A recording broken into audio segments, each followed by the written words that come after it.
જેટલો મોટો સંઘર્ષ હોય છે, સફળતા પણ તેટલી જ મોટી હોય છે. સંઘર્ષથી થાક તો લાગે છે, પરંતુ આ જ સંઘર્ષ આપણને મજબૂત બનાવે છે. દુનિયાના 80% લોકો પાસે ડિગ્રી નથી, પરંતુ એથી પણ વધુ મહત્વપૂર્ણ એ છે કે વાસ્તવિક જીવનમાં ગણિતને કેવી રીતે સમજવું અને તેનો ઉકેલ કેવી રીતે લાવવો. આજે અમે તમને એક એવા આદર્શ વ્યક્તિના જીવન સંઘર્ષ અને સફળતા વિશે જણાવીશું કે જેમણે પરિસ્થિતિના અભાવે શૈક્ષણિક ડિગ્રી તો મેળવી ન હતી, પરંતુ વાસ્તવિક જીવનના મૂલ્યો અને તકનીકોને બહુ જ સમજ્યા અને આગળ વધીને સફળતા મેળવી. નાનપણથી જ જ્યારે મોટાભાગના કિશોરો ભણતર તરફ ધ્યાન કેન્દ્રિત કરતા હોય છે, તે સમયે તેમણે પોતાનો એક અલગ જ માર્ગ નક્કી કર્યો. વિદ્યાર્થી કાળ દરમિયાન નાના છૂટક કામ કરીને પૈસા કમાવા માટે તેમણે ભારે સંઘર્ષ અને પડકારોનો સામનો કર્યો. ચા વેચવાથી લઈને હીરાના ઉદ્યોગકર્મી સુધી દરેક પગલું તેમના માટે એક પાઠ હતું અને દરેક મુશ્કેલી એક નવો મંચ. પરંતુ તેમણે ક્યારેય હાર નહોતી માની. તેમની માતા દ્વારા એક નાની પહેલ તરીકે શરૂ થયેલો ગૃહ ઉદ્યોગ આજે તેમના નેતૃત્વ હેઠળ એક સમૃદ્ધ ઉદ્યોગમાં વિકસ્યો છે. અને આજે આ બિઝનેસ ન્યૂ લક્ષ્મી ગૃહ ઉદ્યોગ તરીકે ઓળખાય છે. ને આજે આ બિઝનેસને એક નવી ઊંચાઈ સુધી તેમણે પહોંચાડી છે. ચાલો જાણીએ કે તેમણે કેવી રીતે સંઘર્ષોને તકોમાં ફેરવ્યા અને એક શ્રેષ્ઠ વારસો બનાવ્યો.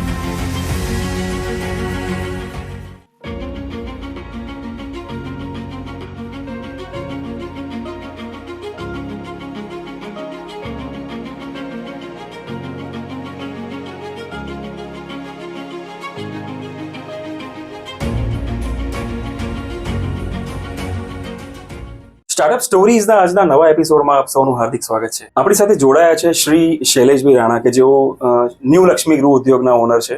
શૈલેષભાઈ, આપનું ખૂબ ખૂબ સ્વાગત આજના એપિસોડમાં. અને સ્ટાર્ટઅપ સ્ટોરીઝ ટીમના હોસ્ટ શ્રી પ્રવીણભાઈ નાયર, કે જેઓ આજે આ ચર્ચાનો પ્રારંભ કરશે. પ્રવીણભાઈ, આપનું પણ હાર્દિક સ્વાગત છે. હું રિક્વેસ્ટ કરીશ કે તમે આજની ચર્ચા શરૂ કરો. શૈલેષભાઈ, આજના ચર્ચા આપણે પ્રારંભ કરીએ. સર્વપ્રથમ તો અમે જાણવા માંગીએ છીએ કે આ ધંધામાં તમે કેવી રીતે આવ્યા અને કેટલા વર્ષથી આ ધંધામાં જોડાયેલા છો?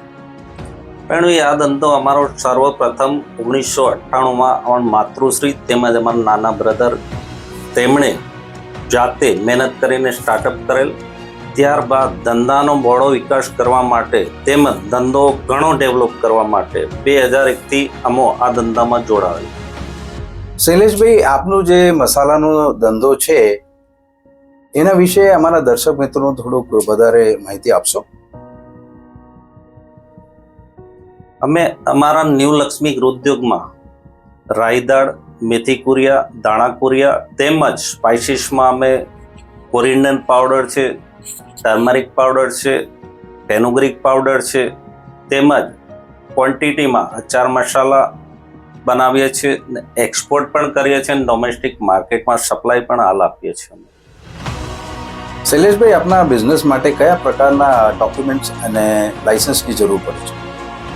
પણ આ બિઝનેસ માટે ઘણા બધા લાયસન્સ, ઘણા બધા ડોક્યુમેન્ટ્સની જરૂર પડતી હોય છે, જેમાં મુખ્યત્વે ફૂડ લાયસન્સ છે, જીએસટી છે, વ્યવસાય વેરો છે, જે આપણે ફરજિયાત લેવા પડતા છે. તેના ગવર્મેન્ટના નિયમો પ્રમાણે, રૂલ્સ એન્ડ રેગ્યુલેશન પ્રમાણે આપણે તેના ગવર્મેન્ટના બધા નિયમો આપણે ફોલો કરીએ છીએ. હવે એક બીજા પ્રશ્ન પૂછવા માંગુ છું. આપના બિઝનેસના સ્ટાર્ટિંગ સ્ટેજમાં કયા પ્રકારના પ્લાન્ટ અને મશીનરી યુઝ કરતા હતા અને અત્યારે હાલ કયા પ્લાન્ટ એન્ડ મશીનરી યુઝ કરો છો? શરૂઆતના સમયમાં મશીનરી ન હતી, તેથી અમો બહેનો દ્વારા હાથથી સફાઈ કરી તેને ક્લિનિંગ કરી ત્યારબાદ જ અમે માલ તૈયાર કરતા હતા. જ્યારે હાલ અમારી પાસે લેટેસ્ટ ટેકનોલોજી, અદ્યતન મશીનરી હોવાથી અમે ઓટોમેશન પ્લાનથી જ હાલ માલ તૈયાર કરીએ છીએ. ગ્રેટ શૈલેષભાઈ, હવે તમે જે ઓટોમેટેડ મશીનરીઝના ઉપયોગ કરો છો એનાથી પ્રોડક્શન અને સમયમાં શું ફેરફાર પડે છે?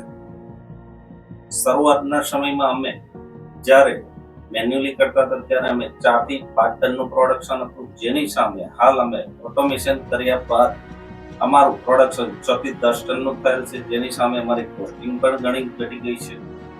ઓટોમેશન પ્લાન્ટથી અમારી માલની ગુણવત્તા જળવાઈ રહી છે, સમયનો બચત થાય છે, તેમજ અમારા માલની ડિમાન્ડ પણ પૂરી કરી શકીએ છીએ. શૈલેષભાઈ, મને એટલી ખબર પડી કે આપના બિઝનેસમાં ઓટોમેશનના લીધે પ્રોડક્ટિવિટી વધી ગઈ છે, રાઈટ? હવે બીજો એક પ્રશ્ન પૂછવા માંગુ છું. આપના બિઝનેસમાં કુશળ કારીગરોની જરૂર પડે છે? અને બીજું, વુમન એમ્પાવરમેન્ટમાં મોટિવેશન અને એને રોજગારી મળે એના માટે આપનું શું મંતવ્ય છે? અમારા ધંધામાં કુશળ કારીગરો નહીં, પરંતુ બેઝિક સ્કિલ ધરાવતા તે પણ કારીગરો ચાલતા હોય છે. અને વુમન એમ્પાયર માટે અમે સૌથી વધુ મહિલાને પ્રાધાન્ય આપીએ છીએ, જેમાં અમારા સ્ટાફમાં 80% મહિલાને અમે રોજગારી આપીએ છીએ, જેઓ પોતાના ઘરેથી મસાલાના પણ અનુભવી હોય છે, જેથી અમે મહિલાઓને અગ્રસ્થાન આપીએ છીએ. શૈલેષભાઈ, આપે જે વાત કરી મને બહુ ગમ્યું કે આપે વુમેન્સને બહુ ઇમ્પોર્ટન્સ આપો છો, એને પ્રાધાન્યતા આપો છો. હવે આપણા બીજા પ્રશ્ન ઉપર ચાલીએ આપણે કે આપ જો કાચા માલ પરચેસ કરો છો એ ક્યાંથી પરચેસ કરો છો, અને આ જે પરચેસ કરો છો એમાં શું કાળજી રાખવું પડે? કારણ અમે કાચો માલ દરેક સ્ટેટની જે એપીએમસી છે ત્યાંથી જ ખરીદતા હોય છે, જેમાં અમે ગુજરાત છે, મહારાષ્ટ્ર છે, કર્ણાટક છે, એમપી છે, ત્યાંથી અમે ખરીદી કરતા હોઈએ છીએ. સિઝન વાઇઝ જે માલો આવતા હોય છે તેની અમે પૂરી ચકાસણી કરતા હોઈએ છીએ, પછી જ અમે ખરીદી કરતા હોઈએ છીએ. સિઝનમાં જે માલ આવી ગયો તેને અમે કોલ્ડ સ્ટોરેજમાં સ્ટોર પણ કરતા હોઈએ છીએ, અને દરેક માલ અમે શોર્ટેજ કરાવીને પછી જ એનું આગળ પ્રોસેસિંગ કરીએ છીએ. એ અમારી ખાસ કાળજી હોય છે. બહુ સરસ. શૈલેષભાઈ, ખૂબ જ અગત્યના તમે જાણકારી આપી. હવે બીજો એક પ્રશ્ન પૂછું છું. દુનિયાના કયા દેશમાં સૌથી વધારે મસાલાનું પ્રોડક્શન થાય છે, અને ભારતમાં કયા રાજ્યમાં સૌથી વધારે મસાલાનું પ્રોડક્શન થાય છે?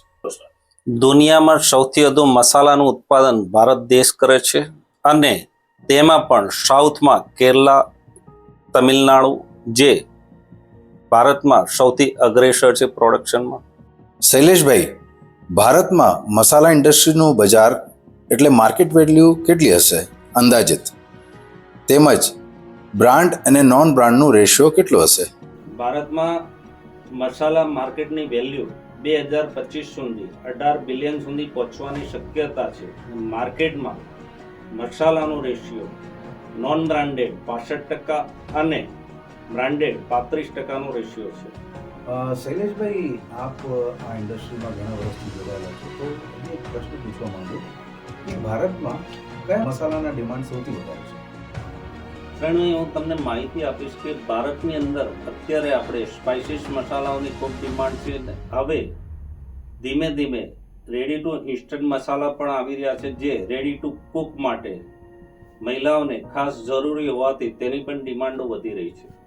તો શૈલેષભાઈ, આપ એમ કહો છો કે સૌથી વધારે ready to instant masala use થાય છે, રેડી? તો એના માટે તો લેડીઝ માટે તો બહુ સારું થઈ ગયું, એ લોકોને બધું રેડીમેડ થઈ ગયું છે. સો હવે એક બીજા પ્રશ્ન પૂછવા માંગુ છું. આ મસાલાના બિઝનેસમાં કયા પ્રકારના ચેલેન્જીસ આવે, અને આને પહોંચાડવા માટે કયા ટાઈપના પ્રિકોશન્સ લેવું પડે? આ મસાલાના બિઝનેસની અંદર કૃષિ પેદાશ છે, જેથી તે સિઝનેબલ માલ આવતા હોય છે, અને તેમાં અમારે સિઝન વાઇઝ તેની ખરીદી કરવી પડતી હોય છે. તે બગડે નહીં જેના માટે અમે કોલ્ડમાં સ્ટોર કરતા હોઈએ છીએ. જો સિઝનમાં ખરીદી નથી કરતા તો તેના માટે માર્કેટ કોસ્ટ વધી જાય છે, અને ત્યારબાદ માલ નથી મળતા, જેથી કસ્ટમરને બી સપ્લાય ચેન અટકે છે, જેથી અમારે દરેક સિઝનનો માલ દરેક સિઝન વાઇઝ સ્ટોક કરવો પડતો હોય છે, અને ત્યારબાદ જ અમે પ્રોસેસિંગ કરતા. શૈલેષભાઈ, જે તમે વાત કરી એનાથી મને ખબર પડી કે આપના બિઝનેસમાં ચેલેન્જીસ બી બહુ ઘણા છે અને પ્રિકોશન્સ બી તમને બહુ લેવું પડે. તો મારા મુજબ તમારે જે બિઝનેસ છે વરસાદ પહેલાં તો તમારે પૂરું કરી લેવું પડે, રાઈટ? તો હવે બીજો એક પ્રશ્ન પૂછું છું કે તમારા જે મસાલાના જે વેચાણ કરવું હોય એના માટે તમે ગ્રાહક ક્યાંથી શોધો છો, અને એના કંઈ લિમિટ હોય કે તમે ગુજરાતમાં જ કરો કે એના સિવાય બી કઈ જગ્યાએ કરતા હો? પ્રણય, અમે અમારા ગ્રાહકો જેમ કે અમે ડિસ્ટ્રીબ્યુટર બનાવીએ છીએ, ડીલરો બનાવીએ છીએ, તેમજ મોલમાં સપ્લાય આપીએ છીએ, અને એક્સપોર્ટમાં અમે જે એક્સપોર્ટરો છે તેના દ્વારા બી અમે માલ સપ્લાય આપીએ છીએ, એક્સપોર્ટ પણ કરીએ છીએ, અને ઘણી બધી કંપનીઓના અમે જોબ વર્ક બી કરીએ છીએ, અને ગ્રાહક અમારાથી સંતુષ્ટ રહે છે. શૈલેષભાઈ, આપના ધંધામાં કોસ્ટ કટિંગ માટે કયા પ્રકારના પગલાં લો છો અને કઈ રીતે કોસ્ટ કટિંગ કરો છો? કોસ્ટ કટિંગમાં કેવું છે સર, અમે દરેક માલ સિઝન વાઇઝ ખેડૂત પાસેથી અથવા દરેક એપીએમસી માંથી સિઝન વાઇઝ અમે સ્ટોર કરતા હોઈએ છીએ, જેથી અમારી કોસ્ટ ઘણી નીચે આવતી હોય છે. અને જેમ કે અમારું પેકિંગ મટીરિયલ છે, જેની અમારે મૂળ કોસ્ટ કાઢવાની હોય છે, જે અમે સિઝન વાઇઝ એને પણ બનાવડાવીને સ્ટોર કરી લઈએ છીએ. જથ્થાબંધ ભાવ બનાવડાવીએ છીએ. અમારા પાઉચ છે, બારદાન છે, જેને અમે ઘણી ઉચ્ચ ગુણવત્તા સાથે સ્ટોર કરતા હોઈએ છીએ. શૈલેષભાઈ, થેન્ક યુ સો મચ.